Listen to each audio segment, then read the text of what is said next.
let's talk about what is a D7 visa. We discussed this like about probably 2 years ago, but what is the requirement really? Okay, so people are very confused. Yeah, the D7 visa, I can tell you 2 or 3 things because the D7 visa actually is very simple. The first requirement is to prove that you have some kind of passive income. This is the major requirement. And what is passive income? Many people ask me, "Oh, I have a good salary. Can I move to Portugal?"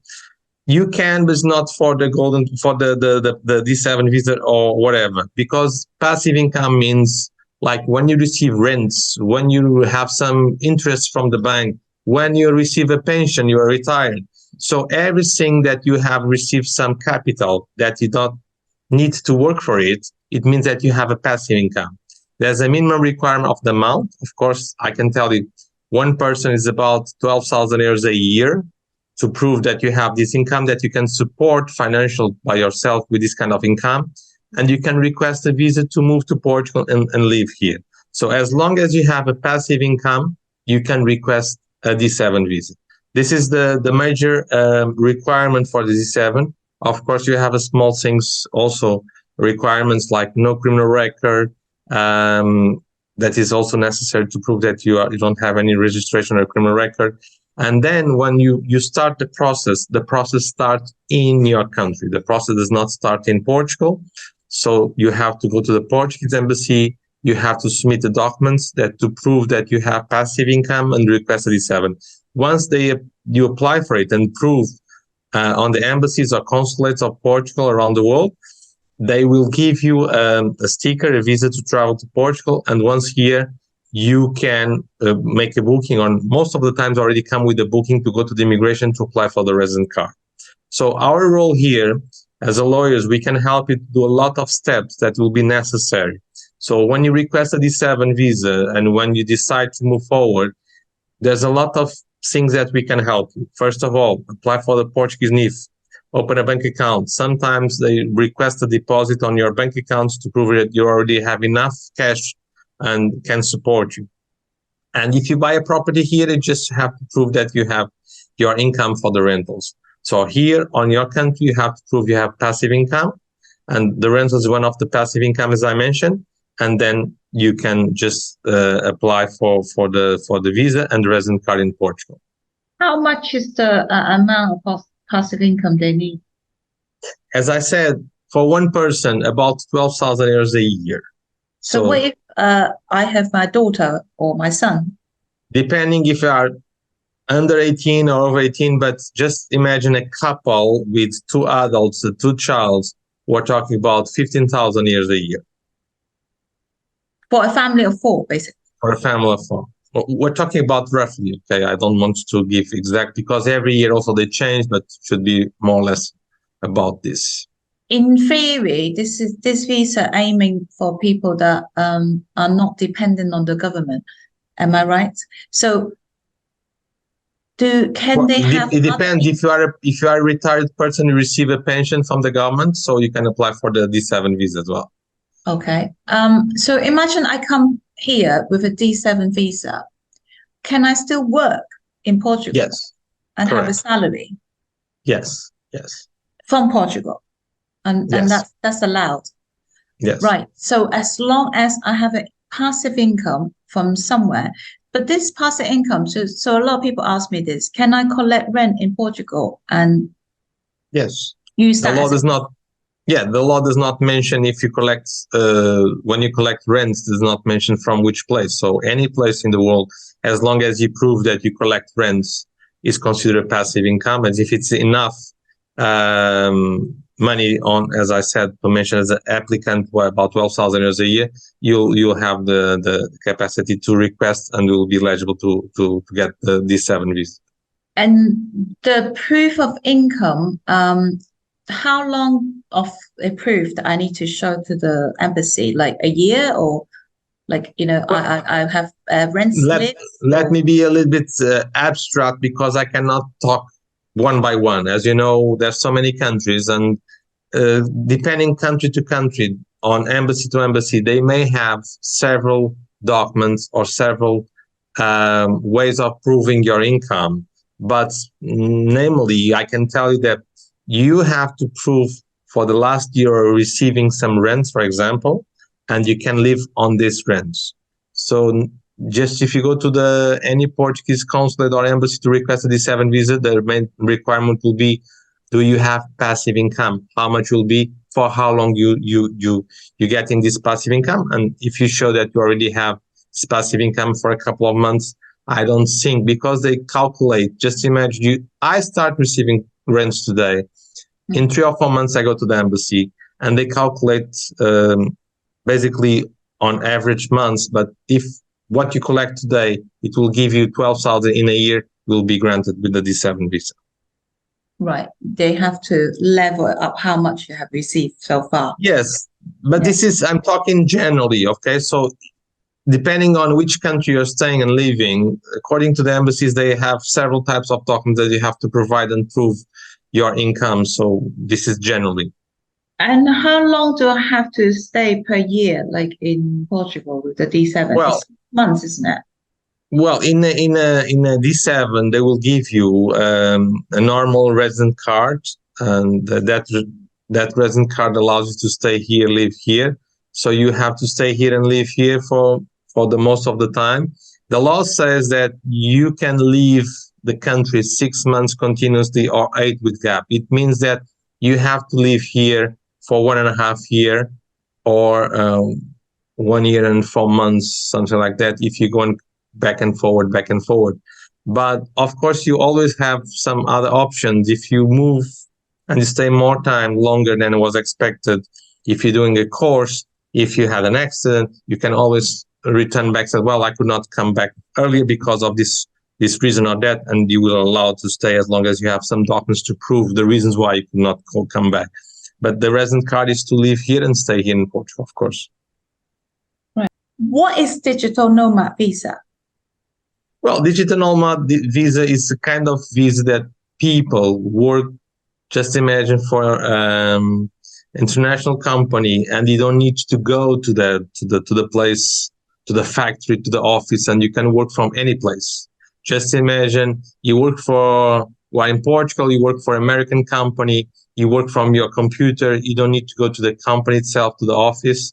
So it doesn't matter if you are in Portugal, United States, in Africa, any place, and you request a visa saying that, well, I'm considered a person that I can work from home and I have a country for this, but I choose Portugal to move in and I like to live in Portugal. And once you provide a contract that so that you are financially capable of support yourself, you can also request a digital nomad visa. So, but what is the requirement again? Like, you just have to provide the contracts, and of course you will have to prove your financial support as well. And as long as you can provide that contract saying that you are working for some company and you choose Portugal to live, you can also, of course, there's a small other things that you have to provide. But as I mentioned, you can request a nomad visa to live and stay in Portugal and work from here. So, how long would almost immediately I will get a resident card if I come here, apply with a digital nomad visa. Am I right? Yeah, the process at this moment, for as far as I know, is not complicated. It's not too long. But I'd rather not to say anything about timing at this moment because it's changing all the time.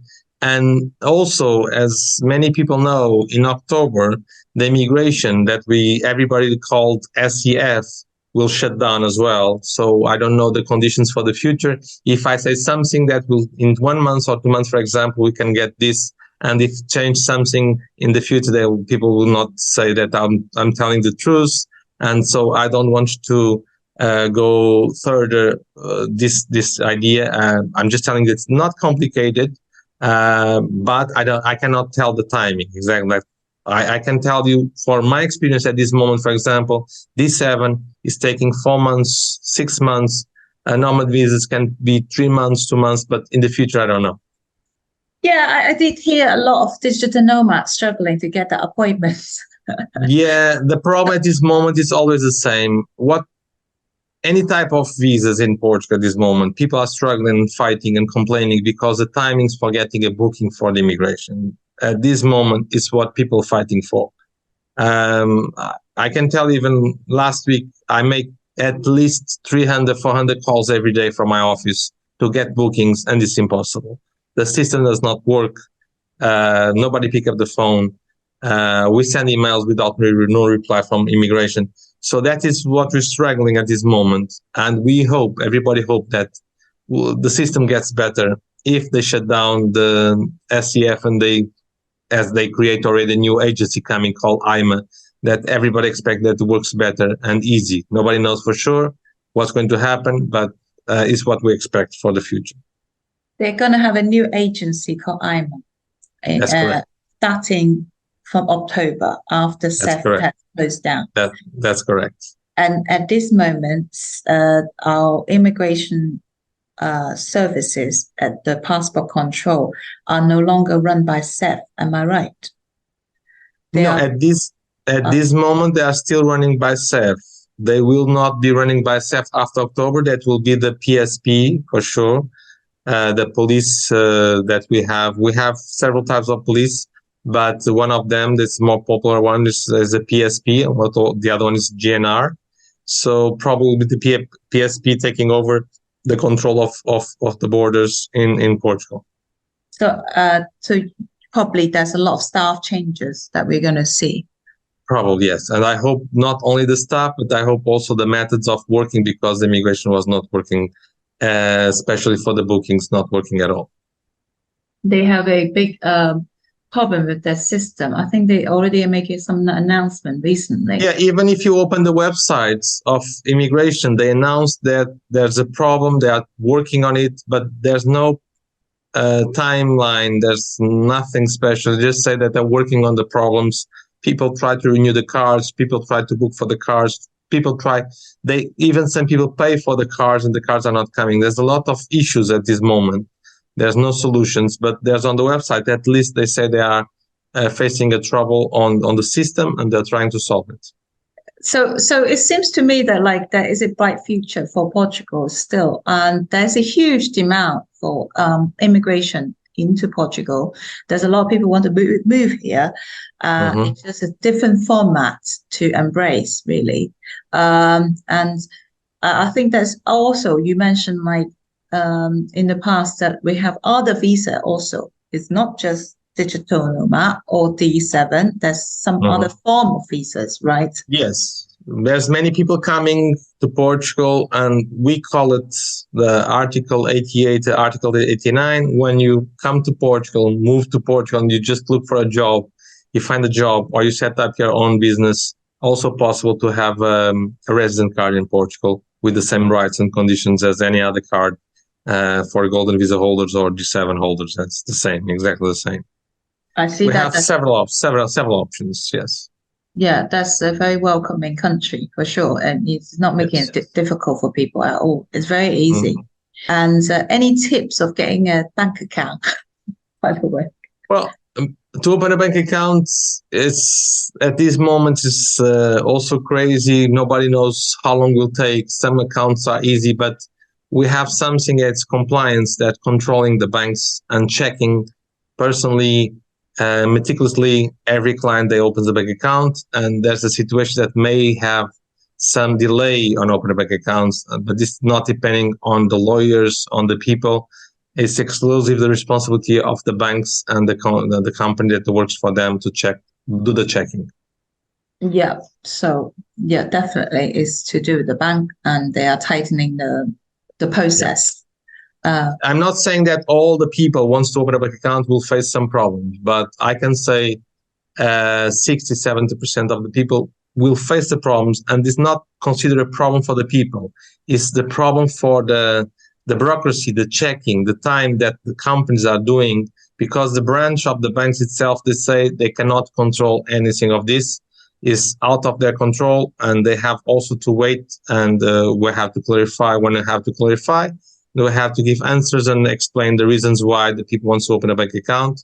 At this moment, many people in Portugal, even Portuguese people, if they don't have a job or a way to prove they have some income, it's complicated to open a bank account. We have to prove because of the money laundries law, we have to prove a lot of things, and we may face some delay on opening bank accounts. Thank you very much, Dr. Carlos, and You're welcome. always, and thank you for having us, and so that we can learn a lot about the immigration news in Portugal, and hopefully we welcome you if you're planning to immigrate to Portugal. 好多謝Dr. Carlos 賞面嚟受到我哋訪問。如果中意我哋 channel 嘅話咧，請俾個 follow，俾個 like。再見。